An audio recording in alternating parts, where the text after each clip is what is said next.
ಇವತ್ತು ದ್ಯಾಮವ್ವ ದುರ್ಗವ್ವ ಜಾತ್ರೆ ಮೊದಲನೇ ದಿನ. ಈ ಜಾತ್ರೆಯ ಸೊಗಸನ್ನು ನೋಡಿದ್ರ ಮಾತ್ನ್ಯಾಗ ಹೇಳಕ್ ಆಗಂಗಿಲ್ಲ. ಎಲ್ಲಿ ನೋಡಿದ್ರು ಜನರ ಗುಂಪು, ಪ್ರತಿಯೊಬ್ಬರ ಮುಖದಲ್ಲಿ ಭಕ್ತಿ, ಸಂತೋಷ ಸ್ಪಷ್ಟವಾಗಿ ಕಾಣತೈತಿ.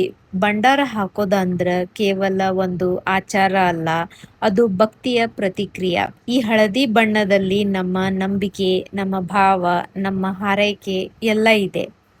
ಜನರು ಎಲ್ಲರೂ ಸೇರ್ಕೊಂಡು ಭಂಡಾರ ಹಾಕೋದು ನೋಡಿದ್ರ ಒಂದು ಪವಿತ್ರವಾದ ಅನುಭವ ಅನಸ್ತೈತಿ. ಇದನ್ನ ನೋಡಿದ್ರ ದೇವರ ಜೊತೆ ನಮ್ ಸಂಬಂಧ ಇನ್ನಷ್ಟು ಬಲವಾಗಿ ಆಗುತ್ತೆ ಅಂತ ಹೇಳಿ ಅನಿಸ್ತೈತಿ. ದ್ಯಾಮವ್ವ ದುರ್ಗವ್ವ ಮ್ಯಾಲೆ ಜನರ ನಂಬಿಕೆ ನೋಡಿದ್ರ ಮನ್ಸ ತುಂಬಿ ಬರ್ತೈತ್ರಿ. ಇಲ್ಲಿ ಬಂದ ಕ್ಷಣ ಎಲ್ಲ ಚಿಂತೆ ಕಡಿಮೆ ಆಗಿ ಹೋಯ್ತು. ಇವತ್ತು ಮೊದಲನೇ ದಿನ, ನಾಳೆ ಇನ್ನೂ ವಿಶೇಷವಾಗಿರ್ತೈತ್ರಿ. ಅದನ್ನೆಲ್ಲಾನು ನಿಮ್ಗೆ ನನ್ನ ವಿಡಿಯೋ ಮೂಲಕ ತೋರಿಸ್ತೀನಿ. ಹಾಗೆ ಮುಂದಿನ ವಿಡಿಯೋಗೋಸ್ಕರ ನಮ್ಮ ಚಾನಲ್ನ ಸಬ್ಸ್ಕ್ರೈಬ್ ಮಾಡ್ರಿ, ಲೈಕ್ ಶೇರ್ ಮಾಡ್ರಿ. ಧನ್ಯವಾದಗಳು.